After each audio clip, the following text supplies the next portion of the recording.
I am talking today with Jaron Briggs. He's a writer of 2 published novels. He's working on his 3rd. He's done a lot of freelance and ghostwriting work, and he was kind enough to meet with me today to talk about getting into writing as a career and what it takes to do that and where some of his inspiration comes from. So tell me about your writing process and your style as far as from the beginning of brainstorming to first drafts, second drafts, and so on, the whole creative process. I'm all about getting the reader's attention in the first page. I'm a sucker for that, and I think a lot of readers and agents, literary agents, are for that as well. For example, would you rather read a book that started out with "the pine trees covered the valley," that was the first sentence, or "if you don't listen to me, 3,000 people are going to die"? It's like, which paragraph would you want to continue to read? So if I can catch my reader within that first page with the hook, the dramatic question, and the inciting incident, to where they want to read the entire rest of the manuscript to find out the answer to that dramatic question, then I think that I've achieved my goal of that nature. When you're writing fiction, is there some truth or partial nonfiction in your writing, and where do you draw from for fictional stories?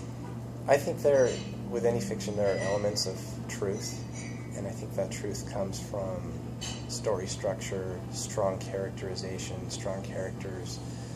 This is a diagram that I carry with me in my phone. It's called The Hero's Journey, and if you want to Google image it, just do it under Joseph Campbell, The Hero's Journey. And what it is it's where the hero embarks to where his first call of adventure comes from, to where he has the challenges and temptations with any hero, to his eventual descent into the abyss or his death.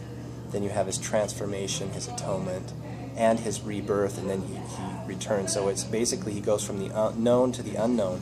And if you look at the struggle of all heroes, they have to overcome almost the impossible to become their ultimate potential. And I draw a lot of truth and inspiration from that.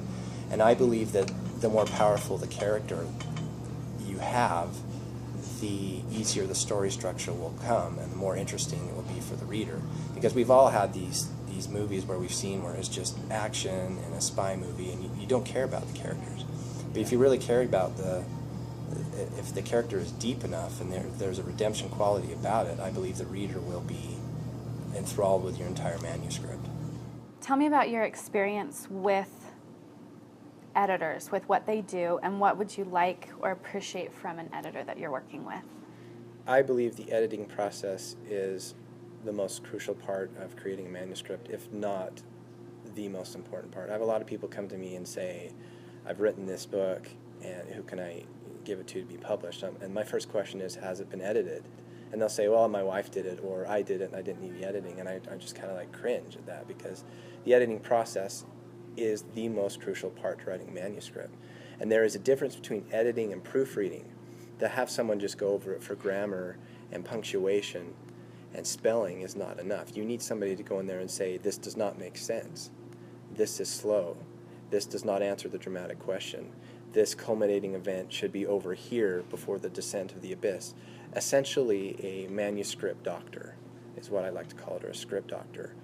And I give the metaphor to where if you're on a film set and you are in a prairie or a field, and all of a sudden the most incredible sunset anyone has ever seen happens, and the director says, get that on film. Turns the camera, 10 minutes for this. People are crying, the colors are vivid, and it's the most majestic sunset. So all of a sudden you have 10 minutes worth of footage.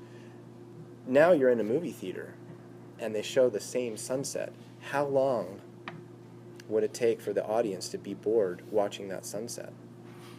3, 4 seconds, 5 seconds. So it's my allegory for that is that it may seem great for the reader, but the editor comes in and basically ties up all loose ends and says, no, this won't work here, this will bore your reader to death, and you need to fix this, take this out, or add to it. And so I hope that analogy made sense. It is crucial in the film world, but also in the writing world too, for editing.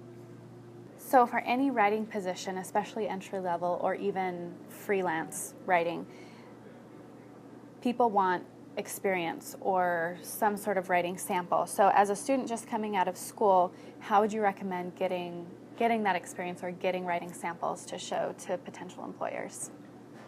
I would have to say, know what you're writing for. If you want to write for a magazine or intern for a magazine, know the magazine style, what they write about, what words they use, sentence structure, and do writing samples. There are plenty of opportunities on Craigslist for copy editors that say we'll pay you $35 for 3 paragraphs. But I would say the best thing you can do is build your resume. And if you're going after a certain subject, know that subject like the back of your hand. So when the time comes where you can present yourself, you can say, I'll do this and this and this. And if they still say no, then say, well, would you be willing to let me submit my work without getting paid? And chances are they'll take interest in that. I would also say, don't quit your day job. To have any kind of career in writing is going to take time. It's going to take effort. It's going to take work on your part, hard work. But it will be rewarded when all of a sudden, 3 or 4 years down the road, you've got this extensive resume, and now people are calling you and asking you and trying to find you because you are expert enough in that area that they're looking for.